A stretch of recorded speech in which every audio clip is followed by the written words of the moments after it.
What's going on, everybody? It's Matt with American 4WD. Hope you're having an awesome day. I got hit in the face, because I already know you're going to ask. I got hit in the face with a washer with boiling hot grease on it. So that's for this. But I'm gonna not be in front of the camera, so you don't have to be disgusted. So I'm just going to come back here. But we did some stuff. Let me rephrase this. I did some stuff that I didn't necessarily get permission for, but, you know, it's better to ask for forgiveness than it is permission. Isn't that right? So, we bought a buggy.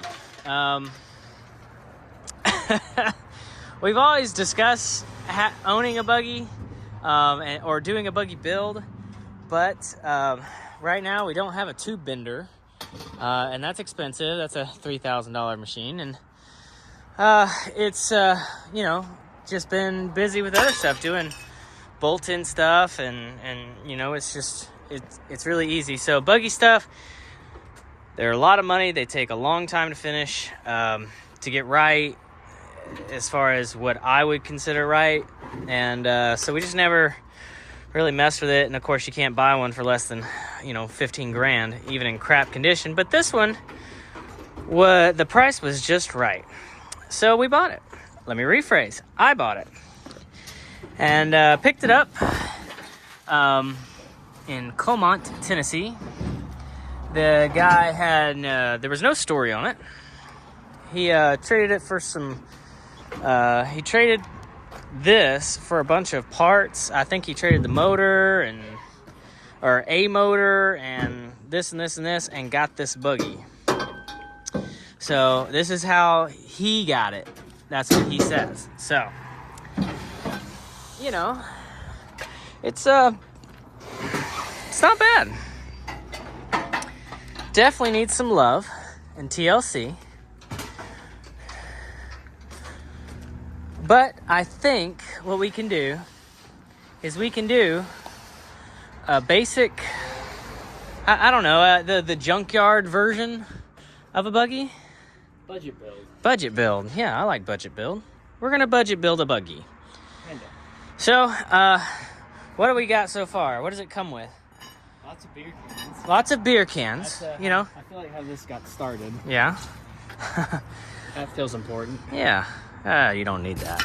You don't need that. But anyways, this buggy is set up for a 383 stroker. Well, I'm sorry, a small block 350. The guy said it had a 383. It's got a Muncie's 4-speed and a 205 transfer case. It's the Chevy, so it's passenger side drop. You know, all sorts of fun stuff. The axles, so they're both Dana 70s, which, you know, good and strong. I just don't know what they were doing. Like, why? Why? And then they have all these brackets and stuff, I guess for a pinion guard. But, yeah. Just doesn't make a lot of sense. It's got a Lincoln locker back here. There's 456s front and rear. It's got a Lincoln locker. The front's a little bit more Y. Now, don't look at this tie rod. We just did that because it didn't have a tie rod, so you couldn't steer it. So we just put that in there for now to roll it around the parking lot. But, you know, there's just a lot going on here. And I'm really not sure why or who, for what reason did this, but this is a Dana 70. It's an open carrier. And what I can gather is they flipped the tubes and welded on Dana 60 closed knuckle ends upside down. That's why the caliper's facing forward. And they never closed in the back of the truss, and they had a bunch of things going on. I couldn't tell you what's happening here. Let me get over there. Yeah, there you go. I couldn't describe to you what's happening here. I really can't. But, you know, I'm sure we can undo this. we can undo this. But it's already got motor mounts. There's our 4-speed. And looks like he was using 1410s. It's all tubed up. So cool. So yeah. It's seems like it's had a lot of owners. But anyways, yeah, I guess we're doing buggy stuff now.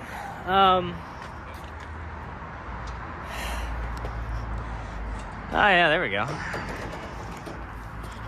BigShocks.com. Remote resis, that, you know, it's fine. It was set up for propane. I don't think we're gonna do that, for multiple reasons. But yeah, look at all the room for activities under here. And let's take you inside. There's no steering wheel, no column, but that's okay. We can fix that. We had 3 gauges. That's all you need. We have our stick shift, which is a socket at the end of it, and our transfer case, which is a wrench. These are our buttons, push start, all our flip switches. These seats have seen better days, and they're not bolted in. That's good. That's good and safe.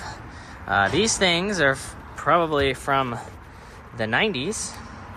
That's good. That's safe. And yeah. So in the back, we've got a place set up for propane. So that's cool. Definitely gonna cut that out of there. And got our resis.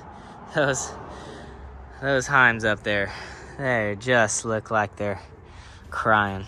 That's okay. Got a V-belt. Nice. All right. It's definitely been parked for a while because there's we're using a shovel. What else we got? Some sort of bar. I'm assuming that goes over top of the engine. That's a drive shaft, part of it. Is that a front or rear? Huh? That's probably the rear. Cool. We don't need a rear drive shaft. Couple brackets and rock and roll. Oh, more beer cans. But yeah. Anyways, yeah. You can see how thick this is. It's definitely been sitting for a while. There's the floor. Battery went right there. Cage looks okay. Definitely got a couple of holes. So, camera. And we've got some holes we need to fill like that. That's probably unsafe. So, yeah, we'll do that. So we started getting a list together of everything we're gonna need to try to do a junkyard buggy. And I just wrote it on the side. Battery, cables, propane tank. I don't think we're gonna do propane. Hood tie downs. That's important. Drive shafts. We already got one, so that'll work. We need an engine. Paint, brake lines, headlights, turn signals, mirrors, winch. We need a rear brakes, rear brake handle, reservoir hoses, paint springs, seats, harnesses, and a steering wheel. So, I mean, just the basics to get it going, and I think we can do it. So, me and this one here have already been to the junkyard. Twice. And we got some fun stuff. You want to show them what you got? 350. So, Mr. Austin here stumbled across a small block 350 5.7 out of an 89 C 1500. And it was wrecked, so we knew it was running. So we yanked it. And we've been slowly doing a redneck rebuild on this thing. Just new gaskets, seals, paint, timing chain, rockers, lifters, rods. Pretty much a basic redneck rebuild. We're going to have a regular carburetor up here. And 5.7 goodness for $300. And we've probably only spent like $200 in parts. So if that. So rock and roll. And so we've been painting it, making it look nice and everything else. But she's definitely a runner, so cool. Show me your other toy. Yes. Now this is my toy. So this is what I found in the junkyard. We got a 14 bolt with discs already on it. So we pulled the cover off. It's got an LSD. Cool. It's worn out, but that's okay.